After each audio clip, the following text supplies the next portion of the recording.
creepy horror stories. I wasn't supposed to have it. The tin sat on my desk when I arrived at work, matte black with silver embossed letters that read, Prototype X9. No brand name. No instructions. Just that sleek, unmarked container. I looked around the office.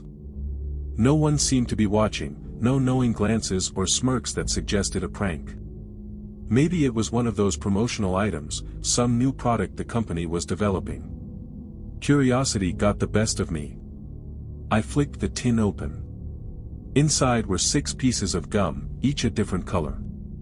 They were smooth, almost polished, like tiny, edible gemstones. No scent. No indication of flavor. Just color. I hesitated, then popped the blue one into my mouth. The gum was oddly dense, resistant at first, but as I chewed, it softened. A strange, electric tingle ran through my jaw. And then, everything changed. The world sharpened. My vision crystallized into something unreal. I could see the individual fibers in my keyboard, the faintest indentations of ink where my pen had pressed too hard against paper. My coworker, Lisa, was talking to someone across the room. I could see the tiny movements in her face, every shift in her expression, her micro-reactions before she even realized she was making them. I turned to my monitor and gasped. My pupils. They had narrowed, thin, vertical slits like a cat's. I blinked, and they returned to normal. The world gradually lost its sharpness, sinking back into its usual, dull reality. I should have stopped there. But I didn't. The red piece pulsed with heat as I chewed. A sharp, spicy burst filled my mouth, spreading warmth through my limbs. Then, my fingertips tingled. A tiny arc of electricity jumped from my index finger to the metal leg of my desk. I flinched, staring at my hand. Small, flickering veins of energy crackled just beneath my skin. I reached for my phone. The screen flickered, its battery indicator dropping by 10% as soon as I touched it. I exhaled. The charge left me. The room returned to normal.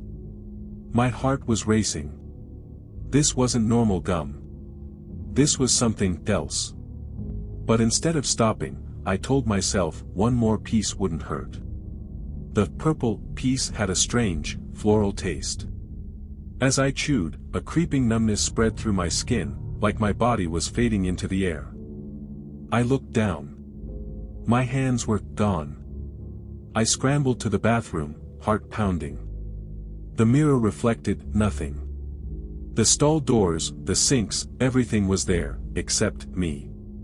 Panic clawed at my throat. I gripped the edge of the sink, my fingers felt it, but I couldn't see them.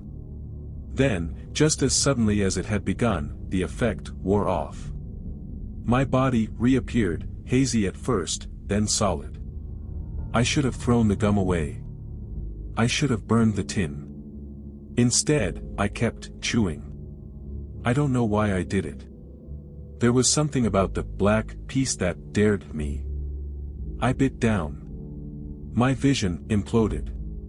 I was no longer in the office. No longer anywhere human. I stood in a void, endless and shifting. Things moved in the darkness, shapes too big to exist, eyes opening and closing, tendrils slithering like ink in water. A voice, 1,000 voices, whispered directly into my bones. You have been chosen. The darkness reached for me. I screamed. And then, I woke up at home. I didn't remember leaving work. I didn't remember the commute. The tin sat on my bedside table. One piece left. A white piece. It didn't glow. It didn't pulse. It just waited. My reflection in the window didn't match my movements anymore. I raised my hand. My reflection didn't. It just stood there, smiling. The grin stretched too wide. My teeth were too sharp. I turned away. But in the glass, my reflection kept watching. Then, it spoke. Chew. My jaw moved on its own. I wasn't chewing gum. I wasn't chewing anything. And yet, I could hear it. Wet. Rhythmic. Deliberate. I clamped my mouth shut. But I could still feel it. Inside me. Chewing. Smiling. Waiting.